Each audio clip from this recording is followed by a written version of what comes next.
Halo teman-teman, apa kabar? Saya harap kita baik-baik semuanya dan diberkati Tuhan. Puji Tuhan, haleluya. Nah, saya saat ini sedang berada di RSCM, lagi menjalankan terapi pengobatan ablasi.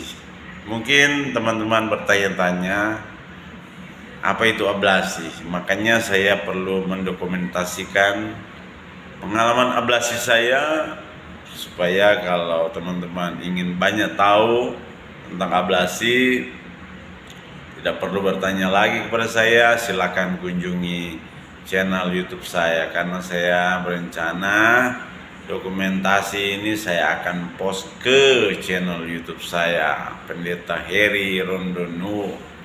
Nah, apa itu ablasi? Ablasi itu adalah terapi pengobatan untuk pasien penyintas kanker tiroid. Jadi waktu di operasi keluarin kanker tiroidnya dan di operasi total, jadi hormon tiroid sudah diangkat semua. Hormon tiroid itu adalah hormon penghasil metabolisme tubuh. Saya tidak punya itu lagi. Diganti dengan obat kalau saya mengkonsumsi yang namanya Euthyrox. Euthyrox itu adalah obat untuk metabolisme tubuh. Nah, sebelum diablasi biasanya jauh sebelumnya dokter sudah infokan harus berhenti untuk mengkonsumsi obat Euthyrox itu. Jadi saya sudah berhenti hampir sebulan ini. Selain itu apalagi 2 minggu sebelum hari H terapi ablasi, pasien juga harus berhenti untuk mengkonsumsi garam beriodium atau diet rendah garam beriodium, karena rata-rata atau hampir semua makanan itu beriodium. Jadi untuk menghindari 100% tidak mengkonsumsi garam beriodium tentu saja sulit. Jadi ada makanan-makanan yang tinggi iodium seperti garam beriodium, susu, telur, seafood, coklat, semuanya berhenti total. Tujuan apa? Tujuannya adalah membuat kanker atau sisa-sisa kanker tiroid sekiranya masih ada dalam tubuh atau dia ngumpet di mana, bikin dia lapar.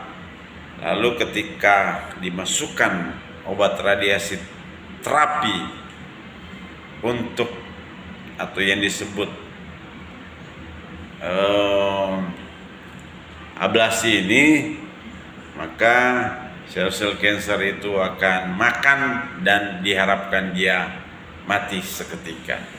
Itulah tujuannya pasien penyintas kanker tiroid melakukan ablasi. Nah, waktu melakukan ablasi biasanya pasien itu akan dimasukkan ke ruang isolasi selama kurang lebih 3 hari. Kenapa? Ketika pasien meminum obat radiasi, maka pasien tersebut akan mengeluarkan radiasi dari tubuhnya, dan itu tidak baik untuk anak-anak, wanita hamil, dan wanita menyusui. Itu sebabnya saya diisolasi selama 3 hari. Tujuannya adalah supaya radiasi saya itu berkurang, dan 3 hari kemudian diukur. Kalau sudah aman untuk kontak dengan orang banyak, saya dipersilakan untuk balik ke rumah. Itu maksudnya. Jadi tingkat radiasi akan diukur apakah sudah di batas aman, seperti matahari ya, radiasi matahari itu ada. Nah, kalau udah seperti itu udah boleh pulang. Nah, saya akan tunjukkan kepada teman-teman. Pertama,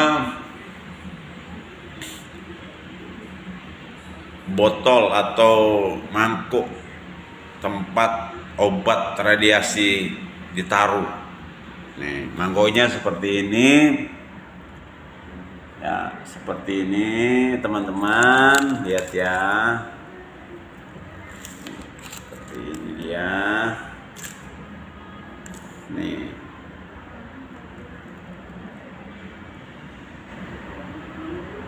Nah, ya kan? Beratnya kurang lebih 5 kilo. Lalu di dalam botol atau mangkok ini ada botol kecil. Botol kecil itu seperti ini. Nah, di dalam botol itu ada kapsul. Sekarang udah kosong karena kapsul itu udah saya minum barusan. Nah, untuk membuka botol atau mangkuk ini sangat ekstra hati-hati. Kenapa? Kalau dia jatuh pecah, maka radiasinya akan kemana-mana. Itu sebabnya sebelum minum, suster dan dokter sudah memberitahukan saya cara aman untuk mengkonsumsinya. Nah, setelah saya minum obat ini, saya nggak boleh keluar kemana-mana lagi. Saya harus di sini saja selama kurang lebih 3 hari. Saya tunjukkan kepada teman-teman ruang tempat saya diisolasi. Ruang depan seperti ini, ya.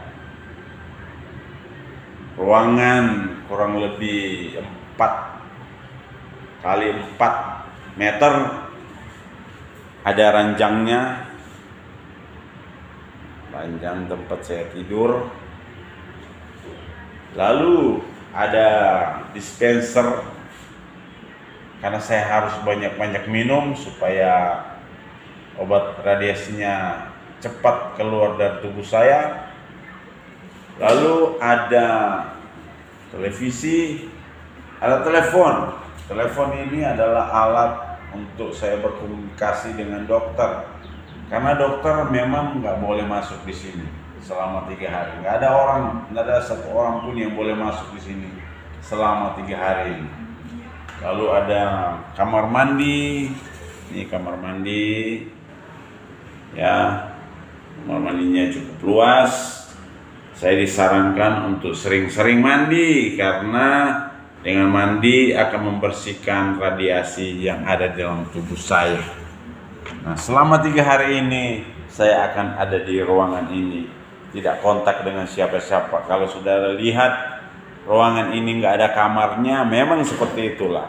Nggak ada kamar, maksud saya tidak ada jendela keluar. Nih, kita nggak bisa ngelihat kemana-mana, tertutup rapat. Jadi udaranya disedot ke atas, disedot ke atas, radiasinya dibuang kemana. Jadi saya seperti di sel isolasi.